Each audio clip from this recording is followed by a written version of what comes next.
kindly for being here. How was your weekend? We are back. It's Monday. I trust that you all had a wonderful weekend. I had a great weekend. I worked. I went to Houston Peace and Justice Center board meeting. We had a good time. The new board is installed, so I am feeling good about that. I am also, as I speak to you, making sure that we're set up correctly on YouTube so that I can channel and make sure that all is flowing appropriately, correctly, and it seems to be. So how are my peeps doing? Welcome aboard. Eric Hayes is in the house. Lee Grant is in the house. Bridge MC. Oh, I forgot. I had this new thing that I was actually doing where I call out where you're from.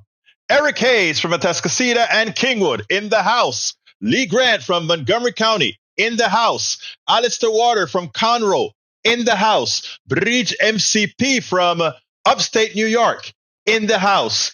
AVQ, Michael Rugden from Brooklyn, New York in the house. And of course, the one and only, the union activist, our beautiful Yvette Avery Herod from Atlanta, Georgia. We are well represented. Tom C., Mid-Michigan in the house. We got you, brother. We got you, brother. Anyhow, we're going to have a great show for you today, but I'm going to start real technical. First of all, condolences to the 3 soldiers that died in where did they die? I think it was in Oman, not Oman. I think it was in. I am not sure where it was, but it's somewhere around Syria. I think it was. I can't remember where it is at. But here is the deal. We want to give them condolences.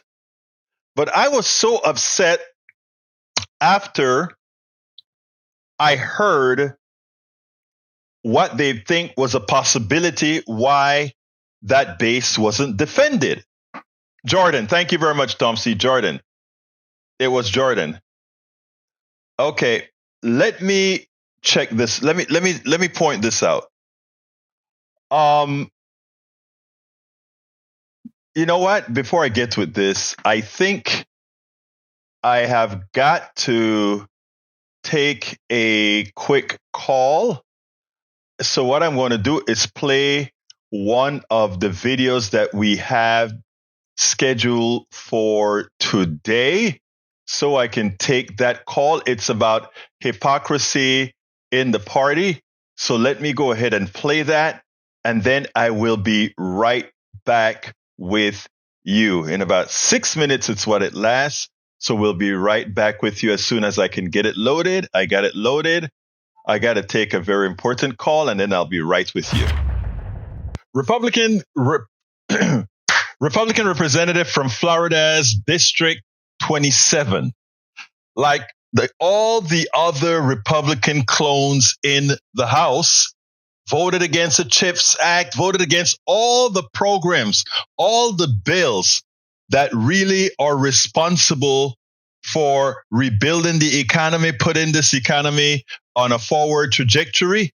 They continuously, to put a black eye onto Biden, voted against these policies that if they had not passed, they would have hurt their constituents. So again, for ideology, for handing a hopeful defeat to Biden, they put their constituents at risk. But when the money starts to flow, look at what they do. Check this out, and then we'll take it on the other side. So as you see, Maria Elvira Salazar from Florida District 27, the House representative from Florida District 27. She doesn't know. She plays like she doesn't know that she voted against the bill. Oh, I've got to ask my staff. She plays like it's no big deal that she voted against the bill. She doesn't want to talk about it, but she wants to tell FSU, look at the money that I brought you. I am your representative, and I brought you this money. What she should have said is, I am your representative. I voted against giving you this money, but Biden and the Democrats decided to give it to you to better your lives anyway. In spite of my bad behavior, in spite of my evil, in spite of me willing to sacrifice you to hurt Biden, I will bring you this money that Biden and the Democrats voted to provide for you. Folks, it's important. All the Republicans that are around this entire country, all the good things that have happened in this economy. Remember, Republicans voted against these policies. They voted against the CHIPS Act. They voted against many of the acts that helped you during COVID. They voted against these policies. That money that you started to receive, they voted against it. Money that you deserve, money that you earn, money that wasn't given to you over decades. Again, money, not a giveaway, but something you earned for what you have done for this economic system. But these jokers, they want to take credit when they're sending out the monies, but to try to put a black eye on the Democratic Party and the president, they'll go ahead and say no. Don't let them get away with it. And if you're a Republican listening to this, this is what they've done to you every single time. You have never been their major concern. They use abortion. They use the border. They use all these techniques so that you will focus on anything other than things that gets you, that improves your economic situation. And you know why? They have no care of making your economic situation any better, because they're paid off by the oligarchy. They are paid off by the corporations. If you get, based on how our economic system works, if they have to give you better salaries, if they have to provide all these other types of benefits, social benefits, it comes out of the windfall. It comes out of the legal theft that we have from corporations, and you buy it and you buy it and you buy it. My Republican brothers and sisters, wake up and see what your representatives, using the big R, what they're doing to you.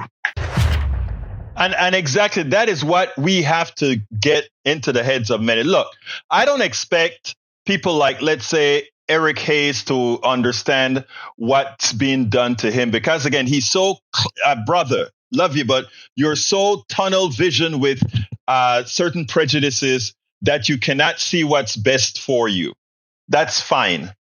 But for all of my brothers and sisters that are Republicans and independents and MAGA and right wing, I want you to take a look at who really is looking out for your fiscal well-being. For the 60% of Americans who are living paycheck to paycheck, who cannot tolerate a $400 expense that came up out of the blue. By the way, under Trump, that number was higher. The amount of people that live paycheck to paycheck. Let's get those things right, okay? And you can look it up if you doubt me. All right, so I forgot what that number was, but it was over the 60% that it is now, since the act that the President Biden has put forth. Anyway, Patrick Barron, welcome to Politics Done Right. Mi nombre no es Gilberto, es Egberto. But if you call me whatever, I'll still answer, okay? All right, let's see what else we got here. Let's see. Michael Rudden says 3 U.S. Army soldiers were killed with the drone attack. We covered that one. Let's see. And Michael Rudden says Vice News. Iran has denied playing a direct role in a drone attack on a U.S. base in Jordan that killed 3 Americans. A statement attributed to the Iran mission to the UN wrote, Iran had no connection and had nothing to do with the attack on the U.S. base. There is a conflict between U.S. and resistance groups in the region which reciprocate retaliatory attacks. Here's what I think America is doing, right? Yes, is Iran giving a lot of these groups their ammunition? Yeah. But are they giving them specific direction to do things? I don't think so. Could they do that if they wanted to? Yes. Could Iran also tell these guys, stop it? Yes. Will these guys respond? Some of them will, some of them won't. But here is the thing, folks. I saw a press conference and I thought it was a reporter that was going to put Sabrina Singh on the spot. And this is how he framed the question. You are saying that he told Sabrina, who worked for not the State Department, but the War Department, the military department. He said, you said Iran is supplying arms to these third-party groups. And because these third-party groups killed 3 Americans, that Iran is responsible for those deaths, right? She says, yes. Okay, good. I thought this reporter, who had a heavy, sort of an accent from, let's say, Saudi Arabia or one of those places, I thought he was going to come and say, well, are you supplying arms to Israel? Yes. Do you bear any responsibility at all for the 26,000 plus dead Palestinians? But he didn't go there. If I were a reporter going there, I would go and say that just because what's good for the goose is good for the gander. I want to know why we have to suffer the pain of what a few people in the Republican Party and the neoliberal Democrats want to do with Israel to murder Palestinians. At this point, a genocide in Palestine. I am sorry. You cannot look at look at the amount, look at what we want to do, because 3 innocent soldiers, American soldiers, were murdered by a drone, by a third party who is doing this because they are there saying you are murdering Palestinians, so we are at war with you, because who is there to defend the Palestinians? I want to show you the symmetry right here, the asymmetry, not symmetry, the asymmetry. 3 dead American soldiers. It's horrendous. My condolences to those people who lost their sons and their daughter. But what about all those body bags that we are seeing day after day after day after day? What about those body parts that we are seeing under the rubble? What about all of that? Should we have the same concern and urgency over those people as well? Those people that had nothing to do with harming any people from Israel? Shouldn't we? I want you all to look at that from a humanitarian point, from a human being. Shouldn't we be more so upset that with our bombs, so much killing is occurring? Please. Now, I said, and I'm going to come to the chat in a minute. But here's the other thing that got to me. I'm a software developer, and not only am I, let's see, I'm a software developer. Make it today, 2 backup. I'll be out tomorrow. Okay. Let me explain this. I develop software for NASA, and I develop software for Daniel Industries. And the reason I brought these 2 companies up is because there's a very specific type of software. And whenever you design, if you're designing systems, right, you have to take into consideration all the externalities that could make your system, your closed system, fail. And what I understand from a lot of the reports that are coming out, if these reports are true, every American who has paid for these missiles and these batteries that counteract missiles should be very upset at whoever it was that designed the system. Let me explain. When I heard the news that, well, the possibility is that The reason that drone made it through to that station and wasn't knocked out by one of the batteries at the station, at the base, is because America also had a drone in the sky, right? And they flew their drone as well in the same airspace. So likely the computer system that's shooting the radar and all of that would have been confused. Is that our drone, or is that a foreign drone? And when I heard that that may have been the possibility, the first thing that I said as a software developer, as someone who programs microcontrollers, that's the computer systems that run little devices like missiles and all of that, I'm like, that should not be a problem at all. Because the way you design it is you have both sides that are intelligent. The drone in the sky is intelligent, and the radar system that is sending the missiles is also intelligent, and the missiles itself are intelligent. So what happens is the American drone, the missile, and the radar system can talk to each other. And they should this drone should be able to say, "Hey, missile, I am at this location," or "Hey, radar system, I am at this location. If you're approaching me and the signalization is higher, don't hit me." And then you see the other guy, that is the one that's not talking to you. That is how you hit. But it costs more in software engineering to put that type of intelligence in these systems. And it costs more in hardware. Do they have it? They should.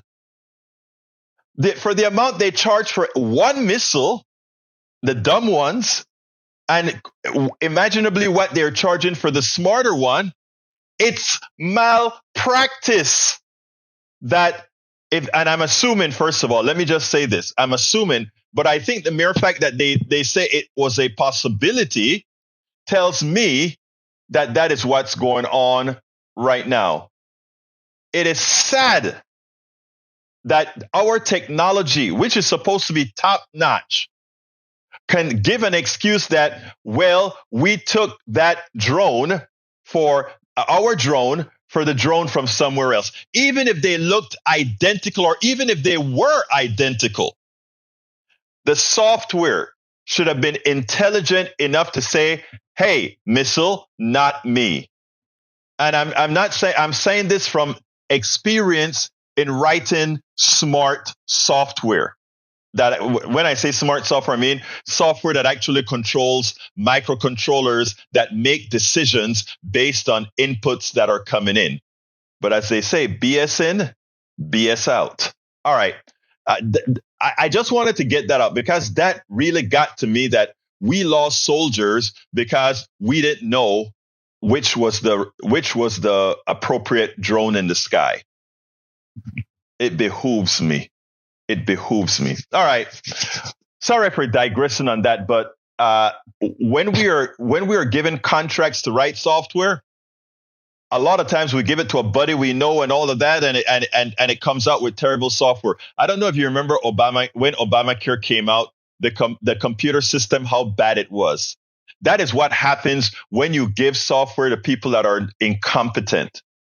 And look how fast it was corrected when it was given to not likely to the bidder who had a friend, but to somebody who was or a company that was actually competent. Our government sometimes, based on the politicians, it's amazing. All right, Bridge MCP says, Egberto Willis drugs. The White House Medical Unit during the Trump administration provided prescription drugs, including controlled substance like fentanyl, to ineligible staff and spent tens of thousands of dollars more on brand name drugs than what the generic equivalents would have cost. A Pentagon report shows the unit, part of the White House Military Office, did not comply with federal government and the Department of Defense guidelines. A report, which was released on January 8, found ineligible staffers received free specialty care and surgery at military medical facilities and were provided with prescription drugs, including controlled substances, in violation of federal law. The report also found the White House Medical Unit pharmaceutical management practices ineffectively use DoD funds by obtaining brand name medications instead of generic equivalents and increase the risk of the diversion of controlled substances. It said the unit lacked effective control to ensure compliance with safety standard, was not subject to oversight by military health system leaders, and increased the risk to patient health and safety, the report said. The unit spent $46,500 from 2017 to 2019 on 8,900 unit doses of Ambien, a brand name sleeping medication, which was 174 times more than the $270 the generic equivalent would have cost for the same amount. It spent $98,000 or 4,180 units of Provigil, a brand name stimulant, 55 more than 1,800 the generic would have cost. And that was probably to keep Trump active too. You know, Trump always looked like he was on drugs, you know. Anyway, let's continue with Tom Zornick with a limerick. Let's get busy. Are we ready for a limerick from Tom? You know, Tom is our limerick expert. Let's get busy. Republicans reps say they believe in law and order, but won't even vote to secure the southern border. So no matter what they say, they don't really care about the US of A. Their house is built of broken bricks without the mortar. Madre mia, perfecto, Senor Tom Zornick. As usual, you blew it out of the park. I love it, man. Love it, love it, love it, love it. Michael Radin says, a worthwhile follow-up for after Egberta's live stream from my friend Steve Shives, welfare benefits, war on poverty, how Republicans break it, then blame it. That looks like something I need to watch. Yes, sir. Thank you for that, Michael Radin. Maywood says, using the government, let's see, what's the left agenda? Using the government to help the people, using government to build up the nation, using government to make our nation better for the effort. What's the Republican agenda? Voting against the people's interests, voting against infrastructure investment, then trying to privatize all of it. Why? So they and their backers can make short-term profits. Republicans have a habit of screwing people over, then blaming Democrats for whatever they themselves have done. And they don't like to vote for support, but then take the benefits when people love it. Lee Grant says Biden has to respond with a significant attack on Iran. Stay tuned. If Biden attacks Iran, Biden will be stupid. I repeat that. If Biden attacks Iran, he will be stupid. That will set a precedent. And let me tell you what precedent that sets. I just gave it to you when I talked about the reporter. The reporter asked Sabrina, if Iran is supplying arms to these people, are they responsible? Yes. Now, if Biden's actions for indirect responsibility is to go into that country's border and bomb, don't complain about the blowback when some of the others come to the United States under the same pretext and bomb. It is so important that I saw a TikTok that talks about who likes international law. And it says like the Western countries want everybody to abide by international law when it's something that suits them. But when it is something that doesn't suit us, meaning we say, the UN doesn't work. It's like the 10 or 12 people that work for that UN agency that apparently was a part of the massacre in Israel. They have 10,000 workers. 12 of them were criminals. So they stopped feeding or stopped donation to that UN organization because they had 12 terrorists among their midst. So all of Palestine will suffer because of the 10,000, there were 12 bad guys. What do we do when Americans do bad things overseas? Do we accept then collective responsibility from all Americans? I don't think so. But that's what we want to enforce. Patrick Baron said, I watched a SpaceX launch last night from my house in North Fort Myers, and I shed a tear on the 38th anniversary of the Challenger disaster when we lost 7 American heroes. I remember that. I remember that date like it was yesterday. Alistair Waters says, I 100% feel that, Patrick Baron. Michael Ronan says, Eric Hayes is showing himself the fool, thinking that there are no government jobs, no government subsidies that bring jobs. Oh, Lord. A dollar knows not from whence it is spent. The big lie was somehow a dollar spent by a corporation is different than a dollar spent by the government. It's the most idiotic thing, but the private sector needs to tell that lie so that people look at government as the other. And there are many other lies that the government that the private sector tells in that nature. A dollar doesn't know from where it is spent. So when they lie to you and tell you the private sector is more efficient than the government, remind them that profit in healthcare is nothing more than an expense. All right? But we'll talk about that some other time. All right, let's continue. Michael Rudden says, ticks me off that billionaires have such a disproportionate influence over politics. Every case seems to care more billionaires give money rather than getting the big money out. And not only that, the billionaires didn't earn their money. Okay, let's get this straight. Nobody has earned $1 billion. Nobody, worse, nobody has earned $200 billion, $300 billion. Nobody. Anybody that with that kind of money stole it, albeit legally, but they got that money on the backs of millions of people. There's not two ways about it. It's a defect in our economic system that allows that reality. And until we fix that defect, we will continue to move the wealth from the masses to the few. It's a mathematical equation that cannot be stopped without government intervention and without changing the calculus. Earlier on, a lot of smart people realized the reason why you had to charge 90% plus on income after a certain amount. There's a reason why. It was a mathematical formula. It's mathematical. Otherwise, by design, the economic system is flawed that it accumulates money to those who are able to make money on a larger scale. It's a mathematical absolute. Pero mierda, la gente no entiende. All right. Let's see what else we got here. Alistair says, I think I'm going to start drinking a drinking game. Every time Eric says financial literacy, we take a drink of preferred beverage. Don't do that. You'll be drunk in less than 5 minutes. All right. Michael Ryan says, I'll link Steve Shee's video to your Facebook message. I just saw that you did. Thank you so kindly, brother.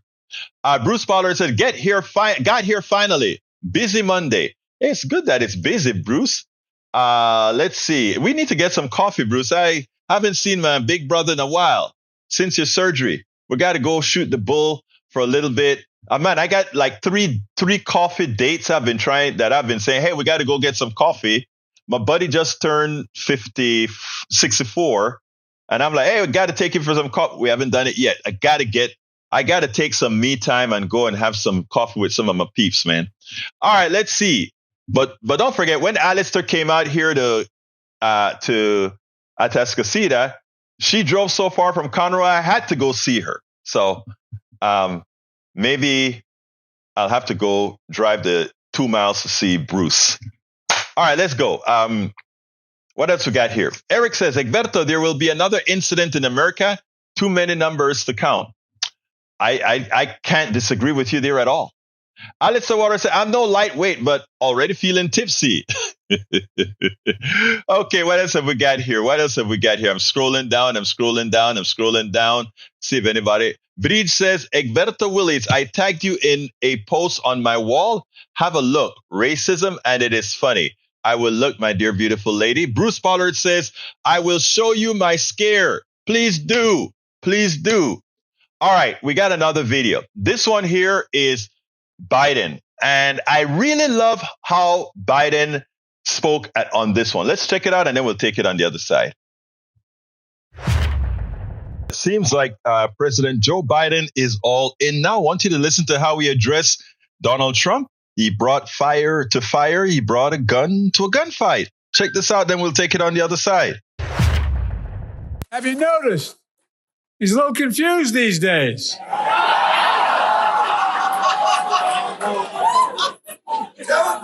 He apparently can't tell the difference between Nikki Haley and Nancy Pelosi. Well, as commander-in-chief, I look at veterans completely differently than Donald Trump.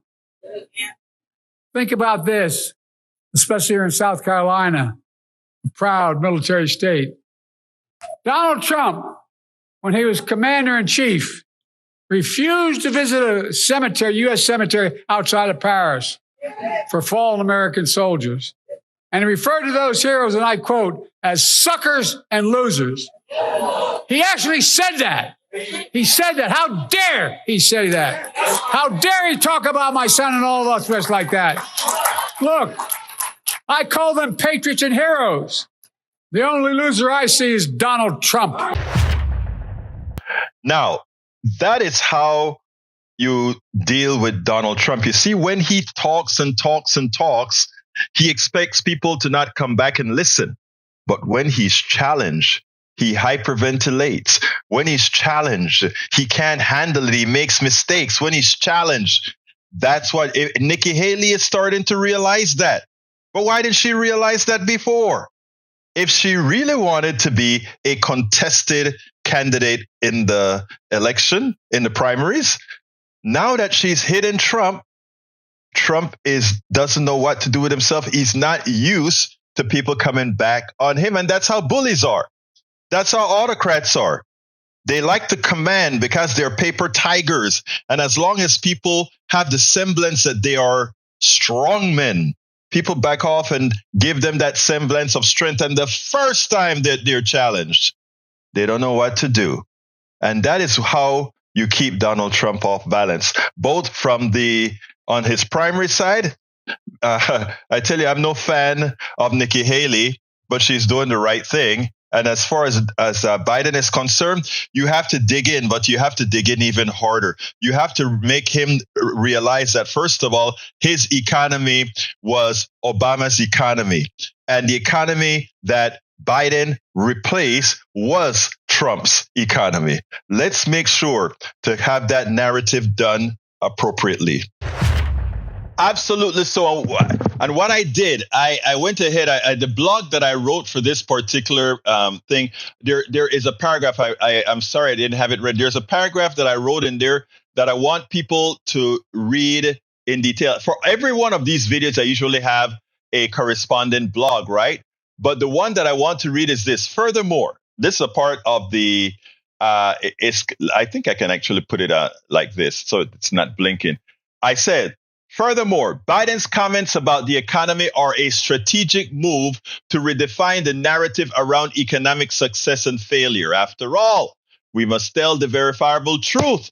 Trump's initial economic success must be attributed to Obama's policies, and the economic crash in the latter part of his administration to Trump himself. Biden's current economic success is a direct result of his embracing Keynesian economics and modern monetary theory to reinflate the economy. Now that I've said that, I guarantee you will not hear any Democrat, meaning you will not hear any standard Democrat say that. They won't say that. All right? But they know that's what had to occur. Keynesian economics was the idea that the government has to fund when the system cannot spend, when the natural economy is not putting out money or activity, you have to generate the activity, and only the government has the power to do so. But the second part is MMT, modern monetary theory, which points out that inside of our current economic system, there's a hell of a lot of slack. Non-inflationary slack. And that is exactly what those trillions of dollars that were spent that were debt, and why it didn't really cause inflation. Now you're going to say, wait, Egberto, inflation went up to 9%. True. But we can look and count. We can go directly to the profit and loss statement of all the corporations all of them. And we can immediately see that most of that inflation, more than half of that inflation, was not caused by shortages. In fact, there was never an oil shortage. It was not caused by a supply chain. Yes, certain specific sectors were affected by the supply chain, but not all. All right. And thirdly, if you take a look at what happened, more than half of that inflation was just companies raising prices to increase their profits. It's numbers, it's provable, it is there for all to see. Just look at the numbers. That's all you got to do. But secondly, let me tell you, and even the portion of inflation that came from the supply chain, that is also a fault of the corporations. How is that caused by the corporations? They are the ones who decided in this silly concept known as just-in-time inventory. Just-in-time inventory gave them a one-time break of not having to store a whole bunch of inventory and then just bringing in the product as they need it. Well, you know what that doesn't take into account? It doesn't take into account a hurricane in the wrong place. It doesn't take into account several ships sinking or being attacked by missiles. It doesn't take into account, guess what? A pandemic.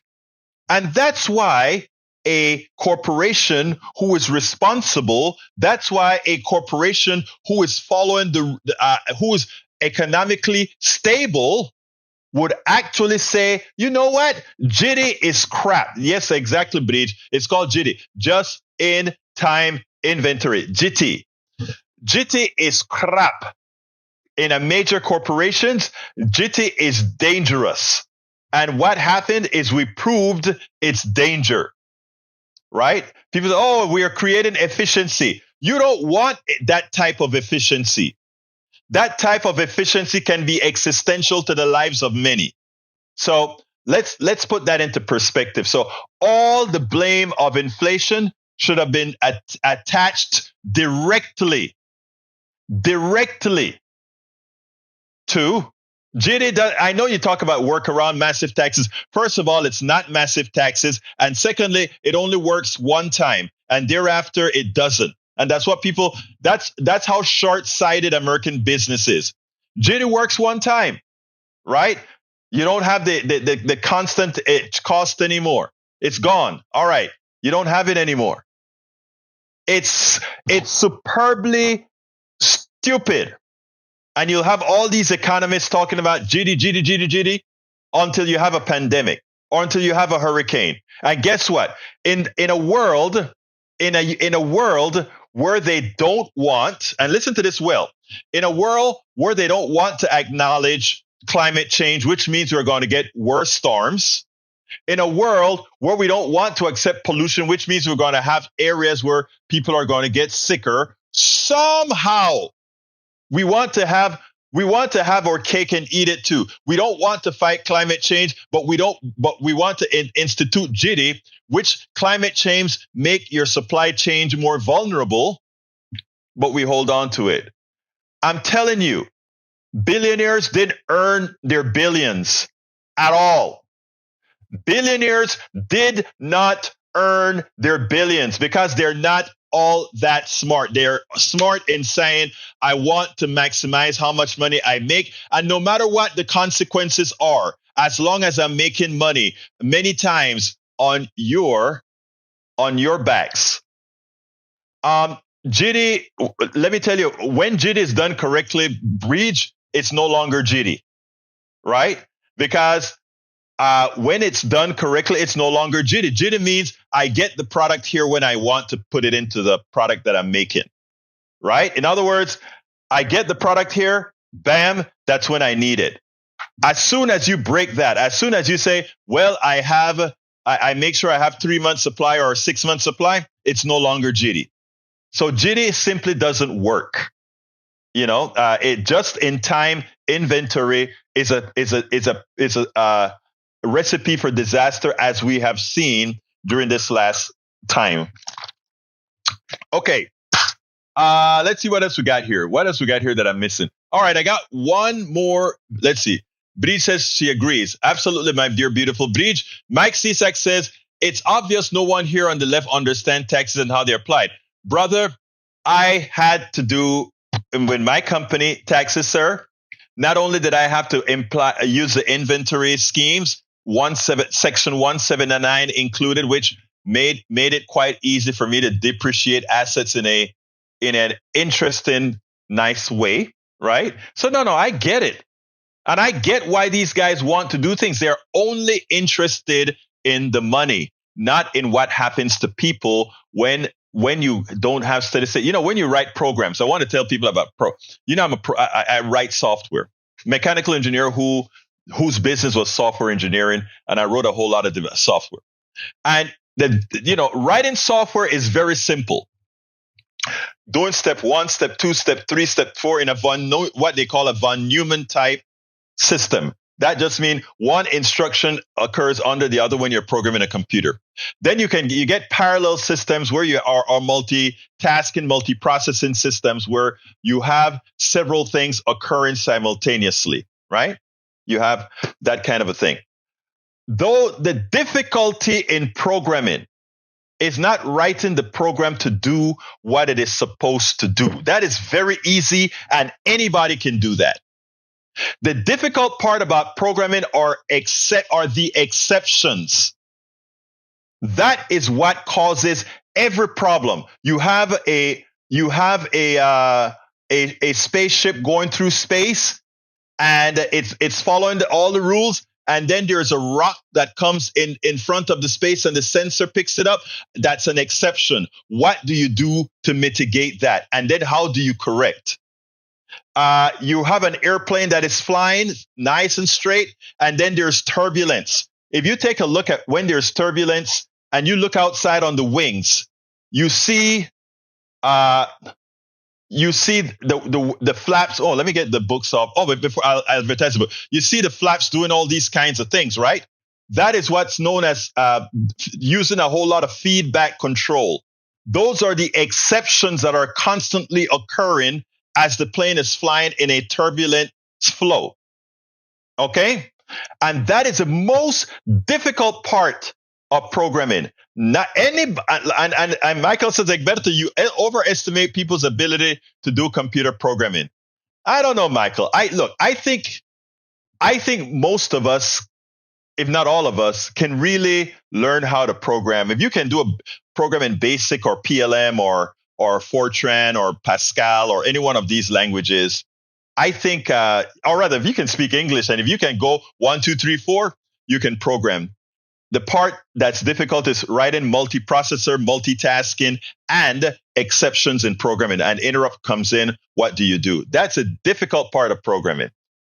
And when I explained earlier on about the missiles not being able to determine if it's a friendly drone or a incoming military drone from another, enemy drone, those are exceptions, right? And whoever did the software didn't do the exception appropriately. So that is what we have to take into account. Anyway, so I hope that little lesson. Yeah, that Skype came in. I don't know how that happened. There are so many different inputs into this computer that people can get to, or different phones. It's amazing. Anyway, I got another video. This one here is Nikki Haley. About let me just play it, and then we have one last video after this one. So let's go ahead and play Nikki Haley, because she seems to be getting a spine a bit. Check it out. Well. Donald Trump, first of all, is having a bad day. He lost the agent Carol, $83 million he owes her, and he has Nikki Haley on his tail. Is she going to make it? Are things going to change? Well, I don't know. Let's see what happens over the next few days. But you know what? Nikki Haley had a commentary where she pretty much told Republicans what they can expect out of Trump. A lot of losing. She didn't mince her words. Check this out. With Donald Trump, Republicans have lost almost every competitive election. We lost the Senate. We lost the House. We lost the White House. We lost in 2018. We lost in 2020. And we lost in 2022. Yep. I want folks to remember one thing. Donald Trump has never won a contest at all. Every single time he faced the American population, whether directly or indirectly, he has lost. He has never won. So what you have to ask Republicans who continue to fear him, who continue to support him, what exactly is your fear about him? Or just maybe, is there something happening behind the scenes we don't know about? We spend a lot of time deconstructing the news, trying to parse it into a form that everybody can understand. We try to find those little nitpicks where it flies above the fray, etc.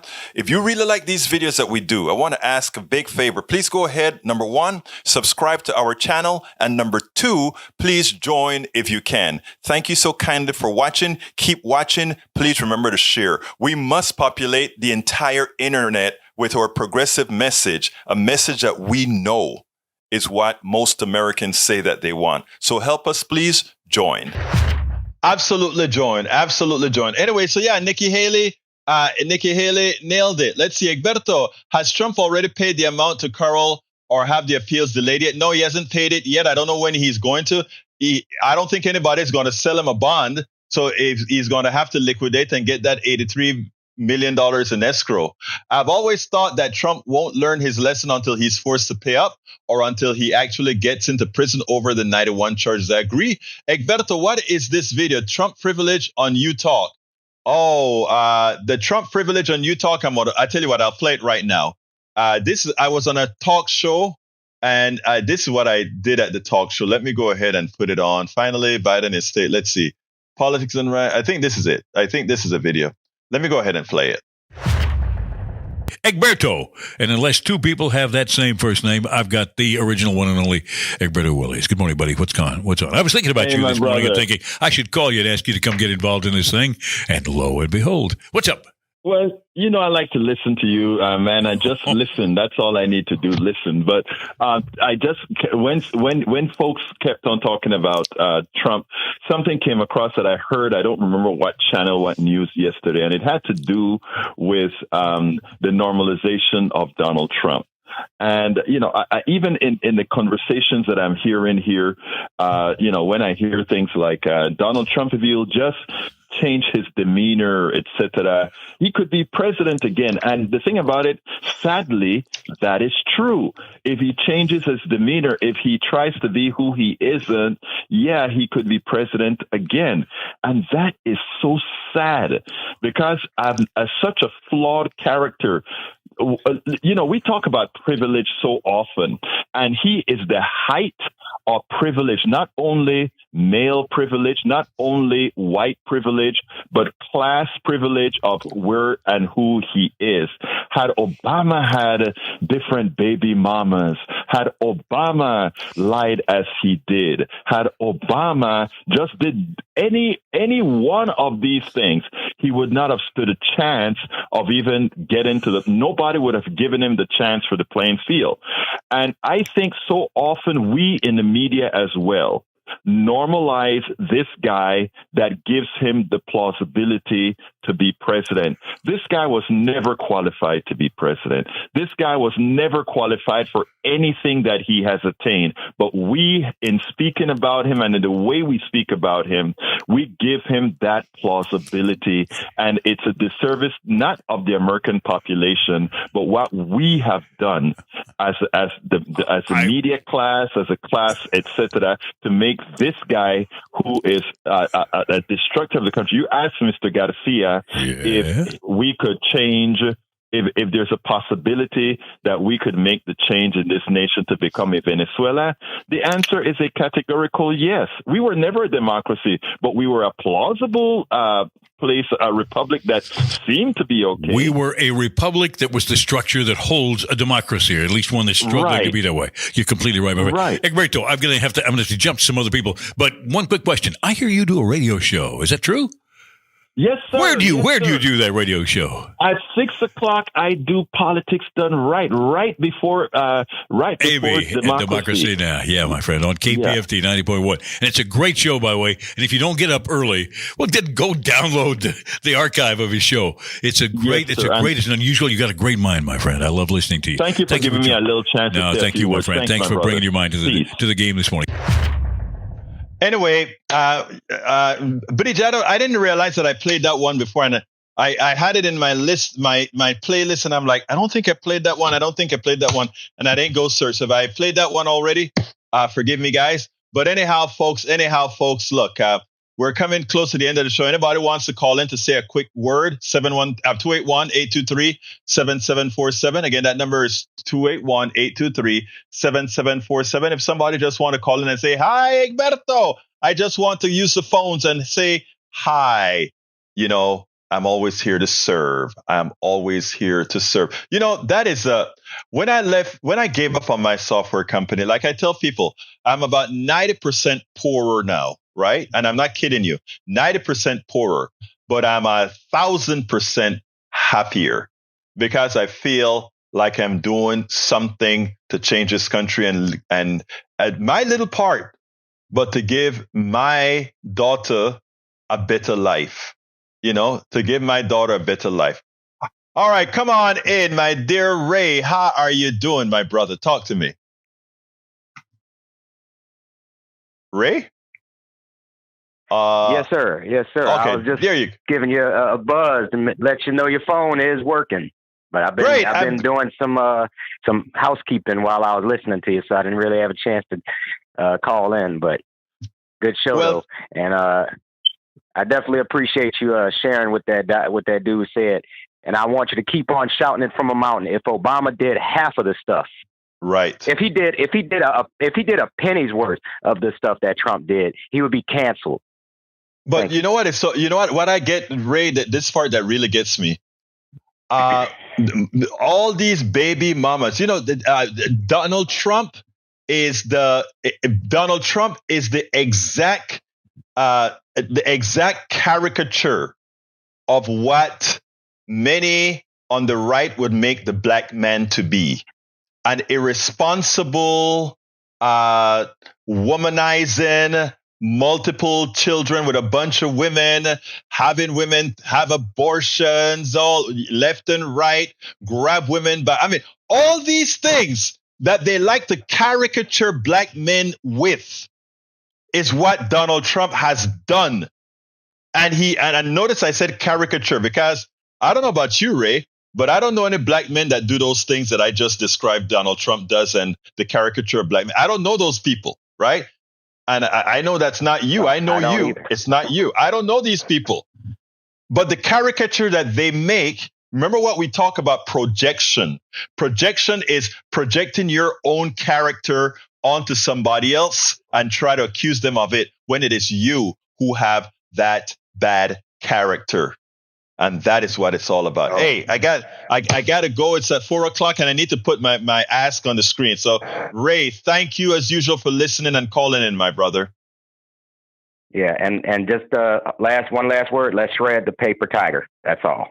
I love that. Shred the paper tiger. Anyway, folks, thank you so kindly for being here. I love you all. My lefties, my righties, my MAGA, my everybody, because together, we are the ones who have to change the world. Please support the station. Please go to politicsdoneright.com/support. politicsdoneright.com/support. I created a new link, though. If you go to politicsdoneright.com/info, you get to all of our properties, meaning it has links to Facebook, Instagram, TikTok, everything. You know, I found a way to do a link tree that looks real appealing. Go to politicsdoneright.com/info and it takes you to every part of the Willie's media infrastructure. Take a look at it and check it out. But anyway, please consider supporting our newsletter. The newsletter is free, but anybody who become a paid subscriber, they get access to all of my books, both the books that I have done now and any future book that I write. That's my promise to you. If you just become a paid subscriber of our newsletter, we need we need hundreds more paid subscribers to our newsletter. So I ask you, if you have the wherewithal, go to politicsdoneright.com/newsletter. I promise you, all these books that you see scrolling on the screen, you'll have access to as a paid subscriber of Politics Done Right. As usual, I want to thank you for your ears. Thank you for your eyeballs. Please remember to share what we do.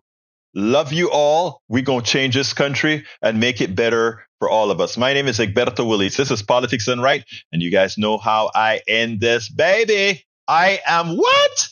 Out. We spend a lot of time deconstructing the news, trying to parse it into a form that everybody can understand. We try to find those little nitpicks where it flies above the fray, etc. If you really like these videos that we do, I want to ask a big favor. Please go ahead. Number 1, subscribe to our channel. And number 2, please join if you can. Thank you so kindly for watching. Keep watching. Please remember to share. We must populate the entire internet with our progressive message, a message that we know is what most Americans say that they want. So help us, please join.